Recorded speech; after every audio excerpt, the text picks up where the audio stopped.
ఆకలి తీర్చి పోషకాలు అందించే పాలు కాలకుట విషంగా మారుతున్నాయి. కల్తీ పాలు సరఫరా చేస్తూ కొందరు స్వార్థపరులు ప్రజలు చిన్న పిల్లల ప్రాణాలతో చెలగాటమాడుతున్నారు.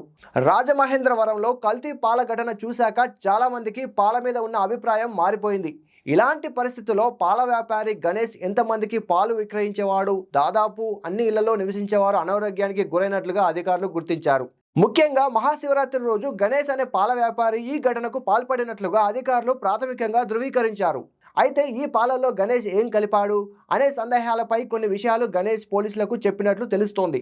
అంతకు మించి టెస్టుల ద్వారా అధికారికంగా అసలైన విషయాలు బయటకు వచ్చే అవకాశం ఉంది. హైదరాబాద్లోని కల్తీ పాలు, పెరుగు, పన్నీరు ఇలా అప్పుడప్పుడు బయటకు వచ్చాయి. గతంలో పటాన్చెరు పరిధిలో ఓ డైరీలో అధికారులు కల్తీ పెరుగు, పన్నీర్ ప్యాకెట్లు భారీ సంఖ్యలో స్వాధీనం చేసుకున్నారు.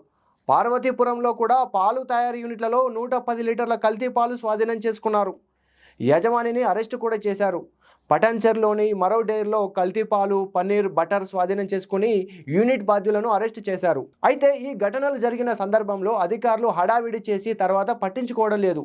దీంతో పరిస్థితి మొదటికి వస్తోంది. కల్తీ యూనిట్లు ఇప్పటికీ నడుస్తున్నాయి. అధికారులు దృష్టి పెడితే కల్తీ పాలు గుట్టు రట్టు అయ్యే అవకాశం ఉంది. చిన్నపిల్లల నుంచి పెద్దల వరకు నిత్యం తాగే పాలు కల్తీలు జరుగుతుండడంతో చాలా మంది అసలు పాలు తాగాలంటేనే భయపడుతున్నారు. పాల పరిమాణం పెంచడానికి ఎక్కువ మంది నీళ్లు కలుపుతుంటారు. దీనివల్ల పాలలో పోషకాలు తగ్గడమే కాకుండా నీరు కలుషితమైతే పిల్లల ఆరోగ్యానికి హాని చేస్తాయి. పాలలో నురగ ఎక్కువగా వచ్చేలా డిటర్జెంట్లు కలుపుతారు. ఈ పాలు తాగితే పేగు సమస్యలు తప్పవు. పాలలో తెల్లదనం పెంచడానికి యూరియా కలుపుతారు. ఈ పాలతో మూత్రపిండాలు దెబ్బతినే ప్రమాదం ఉంది.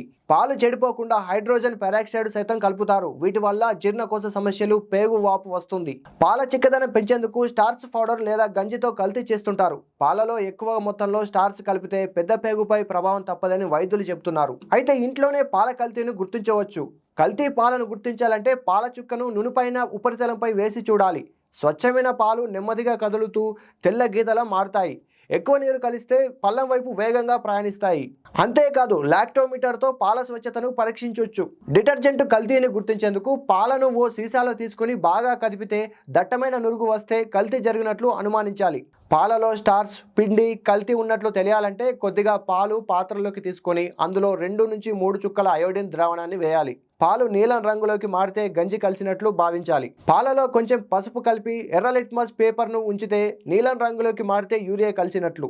ఇక పాలు వేడి చేసే సమయంలో ఆవిరిలో స్ఫటికాలు లాంటి రేణువులు కలిస్తే యూరియా ఉన్నట్లు అనుమానించాలి. చిన్నపిల్లల నుంచి పెద్దల వరకు నిత్యం తాగే పాలు కల్తీలు జరుగుతుండడంతో ప్రజారోగ్యం గాలిలో దీపంగా మారుతుంది. నగరంలో ఈ తరహా మోసాలపై అధికారులు మరింత దృష్టి సారించాల్సిన అవసరం ఉందనే అభిప్రాయం వ్యక్తమవుతోంది. మరి మీరేమంటారు? కల్తీ పాలపై మీ అభిప్రాయం ఏంటి? కమెంట్ చేయండి.